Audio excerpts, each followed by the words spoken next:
अस्सलाम वालेकुम वरहमतुल्लाहि वबरकातुह। उम्मीद है आप लोग खैरियत से होंगे। अल्लाह तबारक ताला हम सबको यूं ही खुश रखे, ईमान और अमल के साथ जिंदा रखे और ईमान पर खात्मा बिल खैर फरमाए।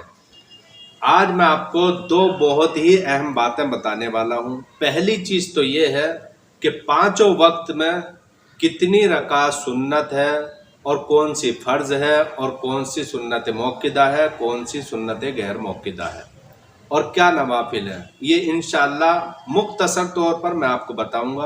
दूसरी बात ये बताने की कोशिश करूंगा कि अगर आप इमाम साहब के पीछे नमाज पढ़ने के लिए गए और 4 रकात नमाज इमाम साहब पढ़ा रहे थे, मसलन ज़ोहर की या ईशा की, और आप जिस वक्त पहुँचे तो उस वक्त इमाम साहब चौथी रकात में थे, तो इमाम साहब चौथी रकात में थे, आपने तकबीर तहरीमा कही और आप शामिल हो गए।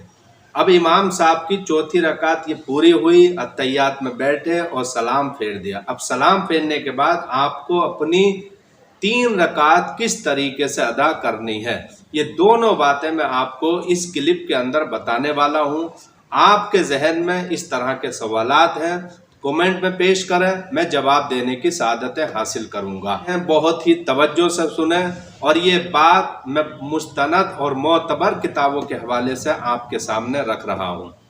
सबसे पहले तो 5 वक्त की नमाजों में किस तरीके से हम नमाज अदा करें, कौन सी सुन्नत है और कौन से नवाफिल है, कौन सी रकात सुन्नत मौक़िदा है।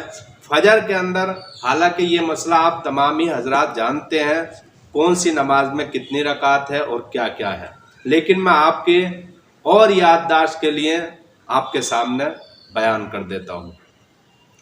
नमाज फजर में 4 रकात है, 2 सुन्नत मौक़िदा और 2 फ़र्ज़। ज़ोहर में 12 रकात है, 4 सुन्नत मौक़िदा, 4 फ़र्ज़, 2 सुन्नत मौक़िदा और 2 नफिल। असर के अंदर 8 रकात है, 4 सुन्नत गैर मौक़िदा और 4 फ़र्ज़। मगरिब की नमाज में 7 रकात है, 3 रकात फ़र्ज़, 2 रकात सुन्नत मौक़िदा और 2 रकात नफिल। इशा की नमाज में टोटल 17 रकात है, 4 सुन्नत गैर मौक़िदा, 4 फ़र्ज़, 2 सुन्नत मौक़िदा, 2 नफिल, 3 वितर वाजिब और फिर आखिर में 2 रकात नफिल। जुमे के अंदर 14 रकात है, 4 सुन्नत मौक़िदा, 2 रकात फ़र्ज़ जो इमाम साहब के पीछे पढ़नी है, फिर 4 रकात सुन्नत मौक़िदा, फिर 2 रकात फिर सुन्नत मौक़िदा और आखिर में 2 रकात नफिल। इस तरीके से जुमे के अंदर 14 रकात है। लेकिन अगर आप देहात के अंदर जुमे की नमाज अदा कर रहे हैं तो इमाम साहब के 2 रकात पढ़ाने के बाद आपको 4 रकात सुन्नत मौक़िदा की नियत नहीं, बल्कि आपको 4 रकात फ़र्ज़ ज़ोहर की पढ़नी है। नियत आपने बांध ली। नियत बांधने के बाद आप खामोशी से खड़े रहेंगे। इसके बाद इमाम साहब रुकू करें, आप भी रुकू करें, उनके साथ सजदे करें। इमाम साहब बैठ जाएंगे, आप भी अत्तहियात के अंदर बैठ जाएंगे। तशाहुद पूरा पढ़ने के बाद आप खामोश हो जाएंगे। इमाम साहब अपनी 4 रकात पूरी करते हुए सलाम फेरेंगे। जो ही दाहिनी तरफ सलाम फेरें और बाहीं तरफ की तरफ सलाम फेरें, उस वक्त आपको खड़ा हो जाना है।